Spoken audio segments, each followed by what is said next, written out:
Mexican gray wolves are essential. They help keep the ecosystem healthy. Due to predatory controls, by the late 1970s, the Mexican gray wolf had virtually disappeared from the southwestern United States. Recently, a reintroduction effort has been implemented in the Blue Range recovery area. They have essentially been given invisible boundaries, and they often roam out of their protected region, which is too small for them to truly thrive. When they leave these protected areas, they are exposed to illegal hunting and trapping, which disrupts their packs, separates mated pairs, and leaves pups without parents.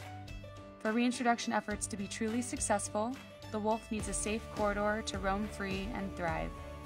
The Grand Canyon ecoregion is the best place for them to do this, but we need your support.